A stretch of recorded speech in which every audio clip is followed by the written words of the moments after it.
No próximo sábado, dia 28, completará 5 meses que Andresa Cartilho está desaparecida. Ela sumiu depois de uma visita ao marido, preso no regime fechado do complexo penitenciário Anísio Jobim, compadre. Ainda há muito mistério em torno desse caso. Muita coisa precisa ser esclarecida.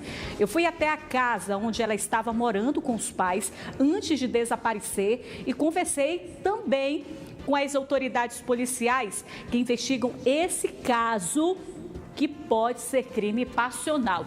Aqui na tela do Brasil, gente.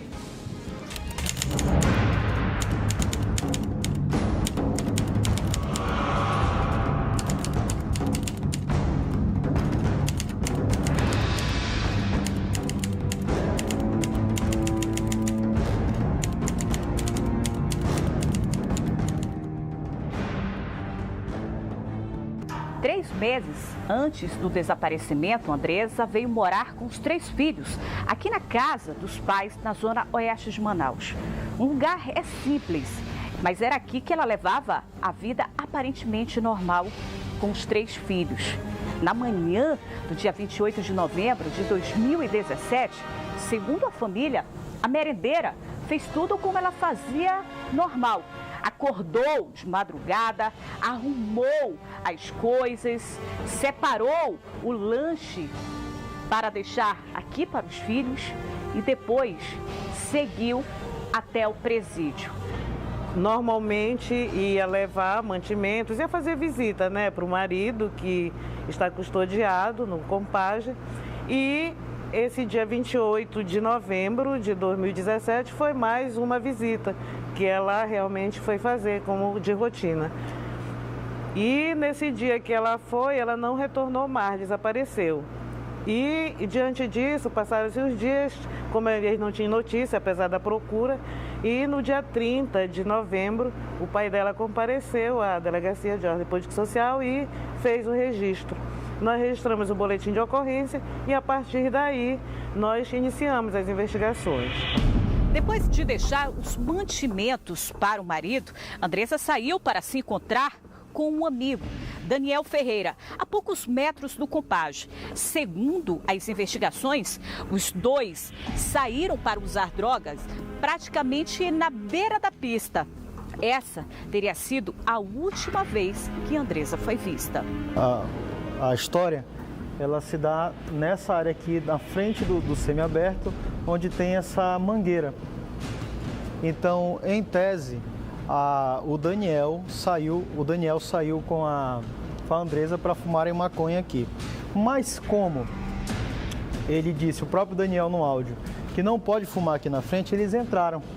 Aos poucos, o quebra-cabeça começa a ser montado. Durante as investigações, outros nomes foram surgindo. Surgiu também um outro personagem, que é o Alex Bassaboia, que também chegou ao nosso conhecimento pelo enredo da história, que possivelmente ela possa ter tido um caso amoroso com Saboia. Então, nesse dia ela visitou o marido, possivelmente tenha saído de lá. Quando ela saiu, se encontrou com o Daniel, como era amigo dela, e eles, como a gente também tomou conhecimento, eles foram fumar maconha. Né? E nessas alturas ela perguntou onde que ela poderia encontrar o Saboia para falar com ele. E possivelmente o Daniel deve ter indicado. A verdade é que ela desapareceu. Por conta disso, foi encontrado um corpo também todo mutilado, que a família confirmou, a mãe confirmou ser do Daniel. Alex Saboia pode ser o elemento-chave para a elucidação do caso. Uma conversa gravada naquele dia entre ele e Daniel mostra a preocupação de Saboia em relação ao que a merendeira podia ter falado sobre ele. Quando ela saiu daqui de dentro.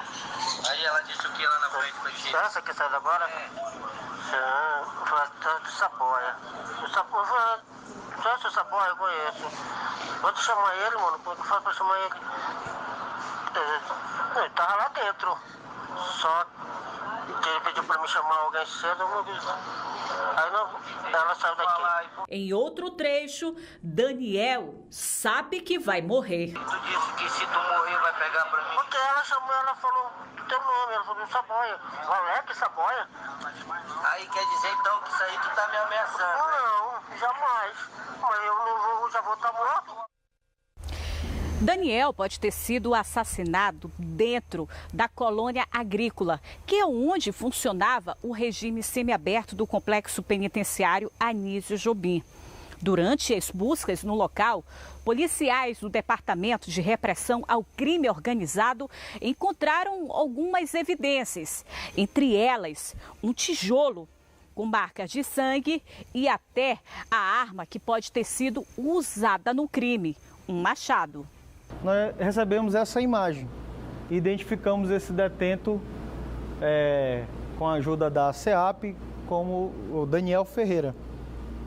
Iniciamos as buscas no sentido de que o Daniel teria sido, em tese, a última pessoa que teve contato com a Andresa e, por esse motivo, ele teria, como ele teria, em tese, fumado com ela maconha, ele poderia ter matado a Andresa. E aí os presos, em represália a isso, teriam matado o Daniel. Essa era a nossa primeira linha de investigação.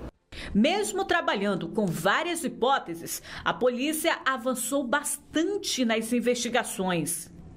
Então nós fizemos uma busca no local porque nós recebemos essas imagens de um corpo esquartejado. E verificamos na imagem em que havia aqui uma bananeira, um machado e um tijolo com lodo. Está verde ali o tijolo.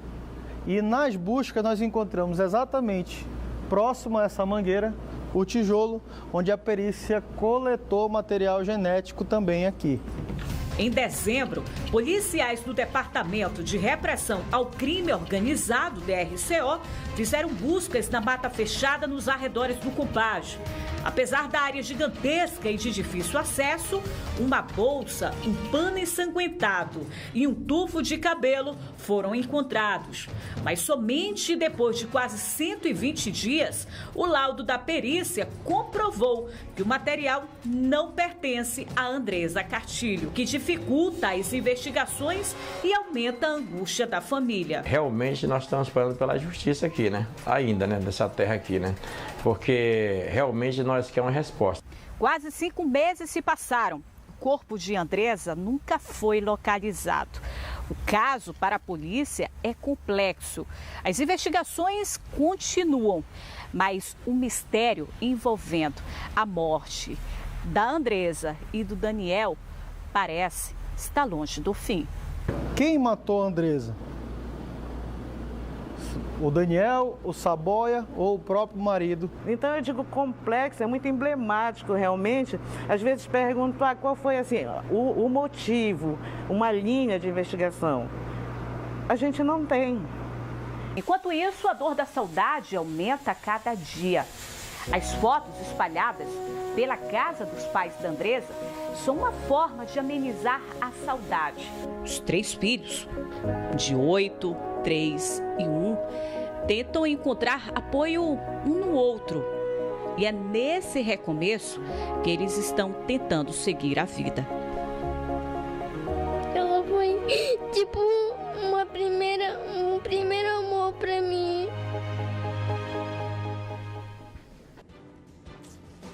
É um caso que me lembra muito, não sei se vocês lembram também, o caso Elísia Samúdio, que aconteceu lá em Minas Gerais, em Belo Horizonte, em 2010. O corpo de Elísia Samúdio, o qual o principal suspeito é o goleiro Bruno, inclusive segue preso, nunca foi encontrado. Muitos anos se passaram e até agora esse corpo não foi encontrado. Agora existe uma outra situação que quando eu estava fazendo essa matéria eu fiquei bastante intrigada. E a isso vai um alerta para as autoridades, para a secretaria responsável pelo sistema penitenciário do nosso estado, Segurança Pública do Amazonas. Aonde o Daniel foi assassinado, vocês observaram ali que era dentro da área do regime semiaberto, área que era de responsabilidade do Estado. Vocês lembram que antes, quem comandava, quem era responsável ali pelo compágio, pela parte de dentro, era a Humanizare. Pela parte do muro para fora, era o Estado.